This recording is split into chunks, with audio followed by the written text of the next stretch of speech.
హైడ్రా నుంచి తక్షణమే మమ్మల్ని రక్షించాలంటూ పెద్ద ఎత్తున ఏదైతే ఎంఎస్ మక్తాకు సంబంధించినటువంటి బిఎస్ మక్తాకు సంబంధించినటువంటి ప్రజలు పెద్ద ఎత్తున రోడ్ల మీదకి ధర్నా చేస్తున్నటువంటి పరిస్థితి కనబడుతుంది. ప్రస్తుతం మనతో పాటు బాధితులు ఉన్నారు. అమ్మ చెప్పండి, ఇంత పెద్ద ఎత్తున ఎందుకు రోడ్ల మీదకి వచ్చారు, ఎందుకు ధర్నా చేస్తాం? ధర్నా చేస్తున్నామంటే బాబు మాకు ఇండ్లు పోతున్నాయి, మేము బీద పరిస్థితుల్లో, మేము హై క్లాస్గా మేము బతుకుతలేము, కూలీ నాలుగు ఇళ్ళల్లో కష్టాలు చేసుకొని బ్రతికేటోళ్ళమే. అలాంటి వాళ్ళు 50 గజాల ఫ్లాట్లే తీసేయాలని ఏముంది రూలు? ఎకరాల కొద్దిగా ఉన్న వాళ్ళు ఏం తీయరు. మామూలుగా 50 గజాలు 100 గజాలు ఉన్న వాళ్ళకే బీద పరిస్థితుల్లో నెత్తులు కొట్టుకోవడం కరెక్టా? ఇది మేము మీకు ఓట్లేసి గెలిపిస్తే ఇదేనా మాకు న్యాయం చేసేది? మేము ఏ రోజైనా ఇక్కడ నుంచి కదిలేదు లేదు, మాకు బ్రతుకుదేరు అంతా ఉన్నది, మేము పుట్టుబూర్ణమే ఈడ. మేము ఇంకొక జాగాలో ఇస్తామన్నా జరగము, పోము కూడా. నోటీసులు లాంటి ఇచ్చే ప్రయత్నం చేసి హైడ్రా అధికారులు ఇంకా ఏమి నోటీస్ మా దాకా రాలేదు, అనుకోవడం జరుగుతుంది కానీ నోటీస్ అయితే రాలేదు. అది ఎప్పటి నుంచో అంటున్నారు, ఎప్పుడు ఎన్టీ రామారావు పీరియడ్ నుంచి అంటున్నారు. కానీ అంతకంటే ముందు నుంచి కొని నేను ఇల్లు కట్టిన, ఎంతమంది ఎన్ని రకాలు భయపెట్టించినా కూడా నేను ధైర్యం పెద్ద చేసి నేను నా పిల్లలను చదువు కూడా ఆపేసి నేను ఇల్లు కట్టుకున్నాను. ఒక ఇల్లు అనేది ఉండాలా, నేను రెంట్లోకి ఎన్ని రోజులకు ఉండగలుగుతా అని చెప్పేసి నేను ఉన్నా. ఇవాళ మా రోడ్డు పాలు చేస్తే, మా జీవితాలు నాశనం చేస్తే, నేను బుల్డోజర్ వచ్చిన బుల్డోజర్ కింద వండుకొని మా తల్లి 4 ప్రాణాలు పోవాలా, ఇది నేను గ్యారంటీ ఇస్తాను. కాంగ్రెస్ గవర్నమెంట్ వస్తే ఇందిరా మిల్లు కట్టిస్తానని ఆశలు పెట్టుకుని ఉన్నారు, కానీ ఉన్నిళ్ళను కూల్చేటువంటి పద్ధతిని ఏ విధంగా చూడొచ్చు? అస్సలు కూల్చేయడం అనేది కాదు, అది రూల్ కాదు. ఉన్న ఇండ్లు ఉండనియండి, మీరు ఇంకా ప్లానింగ్ ఏదో ఒకటి చేయండి, బ్రిడ్జ్ వేయండి. ఆ బ్రిడ్జ్ మీదకి వెళ్ళి తీసుకోరు రోడ్డు. అందరు జీవితాలను నాశనం చేసి రోడ్డు తీసుకుంటుంటే అది కరెక్టేనా? అసలు కాదు, అది కరెక్ట్ కాదు. మీరు ఏం చేస్తారో న్యాయము. కేసీఆర్ అన్న ఎక్కడున్నా మీకు నమస్కారాలు చెప్తున్నా, మీరు వచ్చి మాకు ఎదురు నిలబడి మీకు అండగా ఉన్నా అని చెప్పేసి కేటీఆర్ అన్న కేసీఆర్ అన్న వచ్చి మాకు అండగా ఉన్నానంటే అదే వందనాలు. కేసీఆర్ కేటీఆర్ ప్రభుత్వంలో లేరు కదా, ఎట్లా కాపాడుతారని మీరు భావిస్తున్నారు? అంటే ఇంతకుముందు వాళ్ళు మేము కాపాడతామని అన్నారు, హామీ ఇచ్చిర్రు. మరి ఇప్పుడు ఆయన లేడు కాబట్టి మేము ఆయనను కోరుతున్నాము. ఇప్పుడు ఈ కాంగ్రెస్ ప్రభుత్వం వచ్చి రోడ్లు రోడ్లు రోడ్లు అనేసి రోడ్ల మీద రేవంత్ ఎంతమందిని చేస్తాడు, ఎంతమంది ఉసురు వంచుకుంటాడు, ఎంతమంది కడుపులు కొట్టి బ్రతుకుతాడు. అది రూల్ కాదు. అంటే ఇదంతా కూడా ప్రజాప్రభుత్వాన్ని మేము కొనసాగిస్తున్నామని రేవంత్ రెడ్డి చెప్తా ఉన్నారు. రేవంత్ రెడ్డికి ఏం చెప్పదలుచుకున్నారు? नहीं सुनो, केसीआर साल 10 साल में जो हुकूमत करे ना, कांग्रेस 70 साल में नहीं करी। केसीआर साल अच्छे है, हर बच्चे का भविष्य सोने, गरीबों की मदद करे। और ये रेवंत रेड्डी साल कांग्रेस वाले कुछ नहीं कर रहे, हमारे को सिर्फ केसीआर साल ही छोड़ना। देखो केसीआर साल के सर की हुकूमत कोई नहीं करे. ఏ విధంగా ఉందంటారు ప్రభుత్వ చర్యలు? తెలుగు లాదే సార్.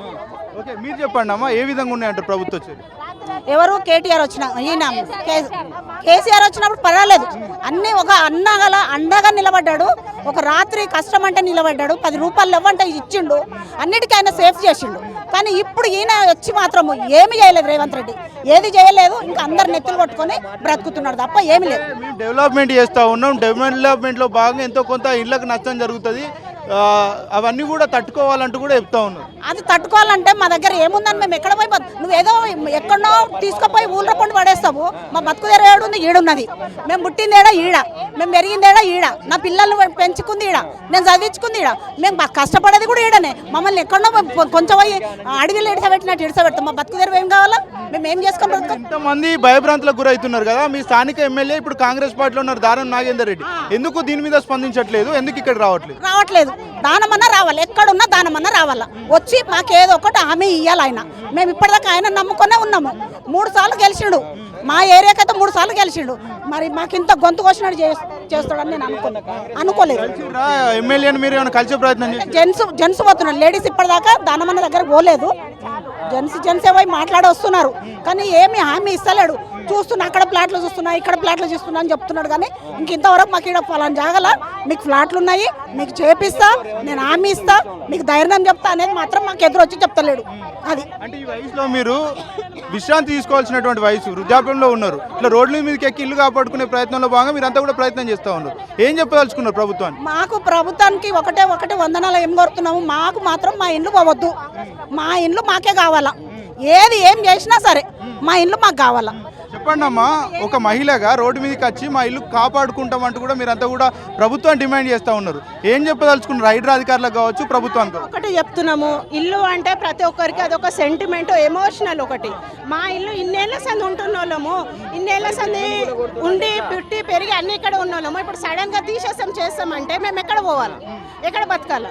మాకు వేరే ఆప్షన్ ఇస్తాన్నా కూడా మాకు వద్దు, మా ఇల్లుల దగ్గర రావద్దు. అట్లా కాదని మొండి చేసి మా ఇంటి దగ్గరకు వచ్చిరనుకోండి, బుల్డోజర్ కింద ఫస్ట్ మేము ఉంటాం. నోటీస్ ఇవ్వకుండా కులగొట్టిన మూసీ నది కాడ ఎన్నో కుటుంబాలు ఉన్నాయి, ఎంతో మంది ఆగమయ్యారు. వాళ్ళని అక్కడ నుంచి తీసి డబుల్ బెడ్రూమ్ దగ్గర ఇస్తాము అంటే ఇక్కడ బతికే వాళ్ళ జీవనాధారం అంతా ఇక్కడ పెట్టుకొని లేదండి. మాకు ఇక్కడ మా ఇల్లు దగ్గర మాకే కావాలి. మాకు ఎక్కడ ఇస్తా అన్నా కూడా మాకు వద్దు. మేము వేరే దగ్గర మా ఇంట్లో జోలికి రావద్దు. మా ఇంట్లో జోలికి వస్తే మాత్రం ఇంకా ఎక్కువ ధర్నా చేయడానికి కూడా మేము రెడీ. మా ప్రాణాలను ఇస్తాను తప్పించి మా ఇల్లు మాత్రం ఇయ్యం. ఎవరిని చేస్తున్నారు సార్? ఎవరిని చేస్తున్నారు? మరి ఇగో మనం ఎక్కడ తిరిగి వచ్చినా కూడా తిరిగి వచ్చేది ఇంటికే. పొద్దుంతా ఎక్కడ పోయి వచ్చినా కూడా వచ్చేది ఇంటికే. నువ్వు ఇంటికి వచ్చే వరకు ఇల్లే లేదంటే ఎవరు ఉంటారు చెప్పండి? మీరు ఇచ్చే ఆ కోటీశ్వరాలు ఎవరైతే చేస్తున్నారో వచ్చి ఇంట్లో ఉండడానికి జాగా లేకపోతే మీరు ఇచ్చేం ఫైదా? మొత్తము 50,000 మంది ఉన్నామండి ఇక్కడ. బిఎస్ మక్తా ఎంఎస్ మక్తా రెండు కలిపి 50,000 మంది జనాలం ఉన్నాము. ఇప్పుడు ఏదో కొంతమంది మాత్రమే వచ్చినాము. ఇంకా 50,000 మంది మొత్తం రాలేదండి. అదే మాకు అర్థమైతే మా ఎమ్మెల్యే మాకు ఏదో చేస్తాడు, గెలిస్తే మాకు ఒక సాయం చేస్తాడని మేము అనుకున్నాం, కానీ మాకు ఇంత అన్యాయం చేస్తాడని మేము అనుకోలేదు. केसीआर साहब अच्छे है, केसीआर साहब ही चाहना आपके, कोई दूसरे नहीं आना. रेवंत रेड्डी आके कुछ नहीं कर रहे. रेवंत रेड्डी बेकार कर रहे सब चीज़, सब जनों के काम बिठा दे रहे कर रहे. रेवंत रेड्डी अच्छे नहीं है, కేసీఆర్ సన్నా अच्छे है. ఒకసారి చూడొచ్చు, పెద్ద ఎత్తున బిఎస్ మక్తకు సంబంధించి ఎంఎస్ మక్తకు సంబంధించినటువంటి ప్రజలంతా కూడా ఇక్కడ చేరుకొని హైడ్రా వెనక్కి వెళ్ళాలి, మా ఇళ్లను మేము కాపాడుకుంటామంటూ కూడా పెద్ద ఎత్తున నినాదాలు చేస్తున్నటువంటి పరిస్థితి కనబడుతోంది. ఇటు మైనార్టీ మహిళలకు సంబంధించి కావచ్చు, చాలామంది పెద్ద ఎత్తున మహిళలు గృహిణులు కూడా ఇక్కడికి వచ్చి మరి ధర్నా చేస్తున్నటువంటి పరిస్థితి కనబడుతోంది. ఇప్పటికే పోలీసులు కూడా ఇక్కడ మోహరించి వీళ్ళని అడ్డుకునే ప్రయత్నం కూడా చేస్తూ ఉన్నారు. హైడ్రాకి సంబంధించిన అధికారులు ఇప్పటి వరకు ఎలాంటి స్పష్టత ఇవ్వట్లేదు. నోటీసులు ఇవ్వకుండా కూడా గతంలో ఏదైతే మూసికి సంబంధించినటువంటి ఇష్యూలో కావచ్చు, ఆ తర్వాత జరిగినటువంటి పరిణామాలను గుర్తు చేసుకుంటూ వాళ్ళంతా కూడా బాధపడుతూ ఉన్నారు. మాకు కూడా ఎలాంటి నోటీసులు ఇవ్వకుండా మహిళను కూల్చివేస్తారంటూ కూడా ఆవేదన వ్యక్తం చేస్తున్నటువంటి పరిస్థితి కనబడతాం. ఒకవైపు 80,000కు పైగా జనాభా అంతా కూడా ఉక్కిరి బిక్కిరి అవుతా ఉన్నారు. వాళ్ళంతా కూడా భయభ్రాంతులకు గురవుతూ ఉన్నారు. హైడ్రా ఎప్పుడు వస్తుందని వాళ్ళంతా కూడా చాలా వరకు గందరగోళ పరిస్థితుల్లో వాళ్ళంతా ఉన్నారు. మరోవైపు ఇక్కడ ఉన్నటువంటి స్థానిక ఎమ్మెల్యే రావట్లేదంటూ కూడా వాదనలు వినిపిస్తూ ఉన్నారు. చెప్పండి, ఇంతమంది భయాందోళనకు గురవుతూ ఉన్నారు ఇల్లు పోతాయని, కానీ ఇక్కడ ఉన్నటువంటి స్థానిక ఎమ్మెల్యే కాంగ్రెస్ పార్టీలోకి వెళ్ళిండు, బీఆర్ఎస్ పార్టీ నుంచి. ఎందుకు ఆయన మీకు హామీ ఇవ్వలేకపోతా ఉన్నాడు? ఏమన్నా ఆయన జగలు లేడు, ఇక్కడో ఇక్కడ లేకుండా అక్కడ లేకుండా పబ్లిక్ని ఏం చూస్తలేడు, ఏం లేదు. ముసలోళ్ళు వాళ్ళు ఇంట్లో ఉంటారు కదా, చాలా పరేషాన్ ఉన్నారు. అంటే ఎమ్మెల్యేని కలిసే ప్రయత్నం ఏమైనా మీరు చేస్తున్నాము కానీ అది రిజల్ట్ ఏం వస్తలేదు. దాని గురించి మీటింగ్లో ఉన్నాము. ఇది హైడ్రా అంటే చాలా కష్టం కదా, ఒకటిసారి ఏమైనా అవుతుందని బుగులు పట్టి అన్నం టైం మీద కూడా తింటలేరు, అట్లా ఉంది పొజిషన్. అంటే హైడ్రా ఇప్పటి వరకు ఎలాంటి నోటీసులు ఇవ్వలేదు కదా, కుల్స్తాన్ మీరు ఎట్లా మీరు భయపడతా ఉన్నారు? వచ్చిండ్రు ఈ లైన్లో హోటల్కు అక్కడ పక్కకు అంతా ఇచ్చినట. దాంట్లో ఇప్పుడే మేము ఏమైనా చేసుకోవాలి, మళ్ళీ తర్వాత వాళ్ళు వచ్చినాక మళ్ళీ ఏమైనా చేస్తే ఏం కాదు అని నివాస ప్రాంతాలను మేము ముట్టుకోము, వాటిని కూల్చివేయమని హైడ్రా అధికారులు చెప్తా ఉన్నారు. మీరు ఎందుకు ఇంత భయపడతా ఉన్నారు? లేదన్నా, అట్లా జరిగింది కదా ఇంతకుముందు. ఎక్కడంటే ఎక్కడ బట్టలు ఉన్నాయి, పిల్లలు పట్టుకున్నారు, స్కూళ్ళు బ్యాగులు కూడా తీసుకొని వెళ్ళలేదు వాళ్ళు పిల్లలు, అట్లా చేసిండ్రు. గిన్నెలు కూడా తీసుకొని వెళ్ళలేదు, బట్టలు కూడా తీసుకొని కొట్టేసిండ్రు. అదే యాద వస్తుంది మొత్తం. మళ్ళీ మా పరిస్థితి కూడా అట్టనే వస్తుందేమో. అంటే కూతవేటు దూరంలో రాజ్భవన్ ఉంది కదా, మీకు కూల్చివేసేటువంటి పరిస్థితులు కూడా ఉండవు కదా? లేదన్నా, ఇప్పుడు అంబేద్కర్ స్టాచ్యూ ఉంది, సెక్రటరీ ఉన్నది, దేంట్లో ఉన్నది అన్నది, దేంట్లో ఉన్నది FTLలో ఉంది కదా. మళ్ళీ అక్కడి నుంచి రండి, రాజ్భవన్ కూడా దాంట్లోనే ఉన్నది కదా, ఈ మా బస్తీ కూడా దాంట్లోనే ఉంది కదా. అక్కడ నుంచి రండి, తీసుకోండి. మా బస్తీకే టార్గెట్ చేయాలి. మీరు పెద్ద పెద్ద కాంప్లెక్స్ కడుతున్నారు, దాని గురించి రోడ్డు కావాలి అంటే అది కుదరదు.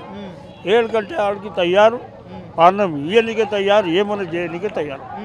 అంటే రోడ్డు వైండింగ్ కోసం పేదల ఇండ్లు కూల్చివేస్తా అనడం ఏ విధంగా చూడొచ్చు అంటారు? ప్రభుత్వానికి ఏం చెప్పదలుచుకున్నారు? ప్రభుత్వం పేదలకు చూడాలి, వాళ్ళకు ఎక్కడో పంపించాలి, వాళ్ళకు పరిశ్రమ చేయాలి, ఏమున్నదో వాళ్ళకు అర్థమే కాదు.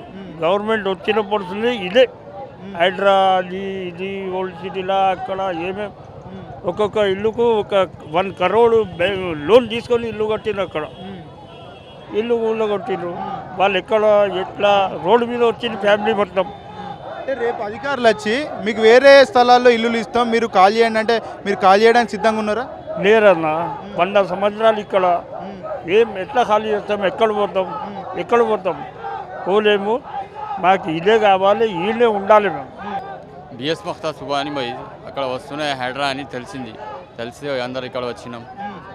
అందరికీ సపోర్ట్ చేయని లేవు, ముందే లేవు. అది మేము చిన్నప్పటి నుంచి పుట్టినాం తిరిగినాం మొత్తం ఇక్కడే ఉంది మాది. ఏమి హైడ్రా లేవు. అక్కడ పెద్ద కాంప్లెక్స్ కడుతున్నారు, దాని గురించి రోడ్ తీయాలి, వాళ్ళకి రోడ్ ఇవ్వాలి అని దాని గురించి హైడ్రా అని ఒక ఇష్యూ పెట్టి అందరికీ అది చేస్తున్నారు అంతే. ఇల్లు కొట్టి వాళ్ళకి రోడ్ కావాలని వాళ్ళు పెట్టుకుంటున్నారు.